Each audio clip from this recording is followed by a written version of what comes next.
up everybody, Ultimate Reviews here, and welcome back for another video. Or actually, welcome back to another installment of another week, another CAD design leak. This time we've got the Google Pixel 2 or the Google Pixel XL 2, whichever you want to call it, guys. We've got some new information regarding the upcoming Google Pixel, which should actually see a launch this October, hopefully.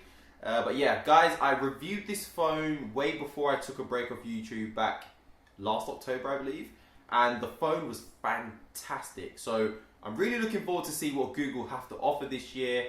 But yeah, let's dive right into this video. So as I was saying, guys, I reviewed the original Google Pixel XL, the first generation, back in October, and the phone was just fantastic. If I could summarize it, I would say it was definitely bold, the screen was great, the camera was great, the design was great, and it came in at a little bit of a hefty price tag, somewhere between £700 and £800. So it was, definitely expensive, but the phone was completely unique. I give Google a lot of credit because at that time on the smartphone market, there was nothing like the Google Pixel, and it was marketed very, very well, strategically as well. So I give Google credit in that aspect. Now, what I'm hoping is that Google have built upon that and taken pretty much most of the design of the original Google Pixel XL or Google Pixel into their new Pixel 2. So let's start with the code names that you may have heard being thrown about in this massive pot of rumors. So the three code names you may have heard of are Walleye, Muskie, and Taman. Walleye and Muskie have been associated with the smaller Google Pixel, whilst Taman has been left for the XL Google Pixel. Now, speaking of sizes and displays, let's actually talk about displays because this is a big factor. So, starting with the Google Pixel XL, or Taman for short, there's been two rumors surrounding the display. The first rumor suggests that we could find a 5.9-inch OLED display. Now, that's been backed by a story coming out earlier this week suggesting Google being in the midst of a deal with LG. I think around $800 million for like a huge shipment of OLED displays. Now, the second rumor suggests that we could find a 5.6-inch display running on a Quad HD resolution.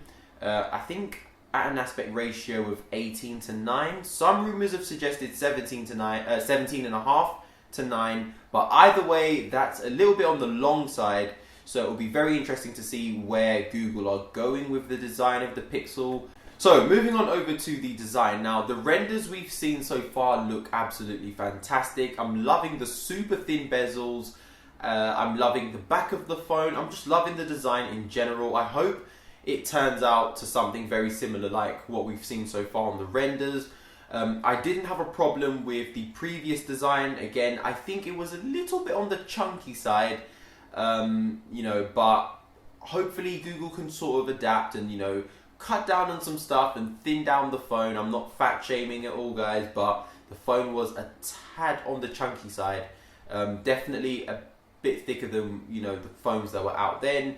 So, hopefully they can thin it down a little bit. But guys, the design on the phone was fantastic. I loved it. So hopefully they keep it the same and, reshuffle or, just sort of readjust a few things. Nothing significant. I won't complain with the thinner bezels. That looks fantastic. I'm a huge fan of what Samsung have done with the Galaxy S8. So, I am definitely a fan of some really thin bezels. I love that edge-to-edge display. But yeah, I really think Google should build upon the Pixel XL, the first generation, and just sort of make minor corrections and nothing too different, because I was really a fan of the first generation and millions of other people were.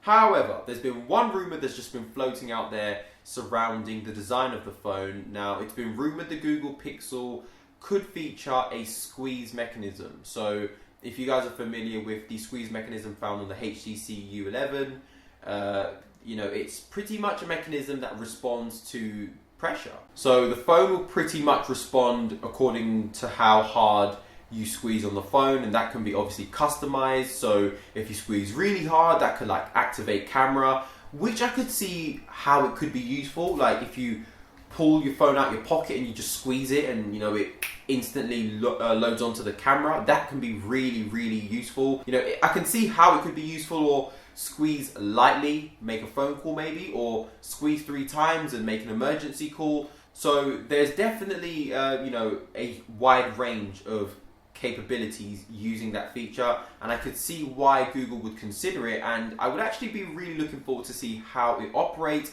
as long as it doesn't add to the actual thickness of the phone, because I think the Pixel, or the Pixel XL at least, the first generation, is already on the thick side, so I don't want anything that's going to make the phone too big. And last but not least, moving on over to the processor, we're expecting to find Qualcomm's latest Snapdragon processor, the 835, running on 4 gigs of RAM. Now, there's been some rumors suggesting 6 gigs of RAM, but I think it really depends on the information Google get back from the app developers. You know, is 6 gigs of RAM really needed?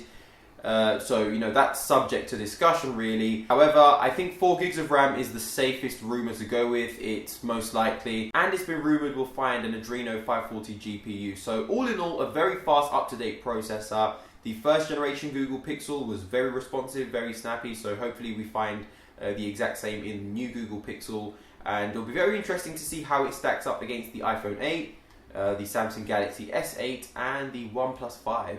So yeah, that's pretty much all it from me guys today. I'm really looking forward to the Pixel XL. I really enjoyed using the first generation, so it's going to be interesting to see how the second generation turns out. Hopefully it doesn't come with that hefty price tag. But yeah, guys, if you have enjoyed this video, make sure you hit that thumbs up button down below, and subscribe if you haven't already, so you can be kept up to date with all my new vids. And make sure to hit that notification button, guys, so that, you know, my videos get fed right through to your phone. And yeah, I will catch you guys all in the next video. Have a great day. Peace!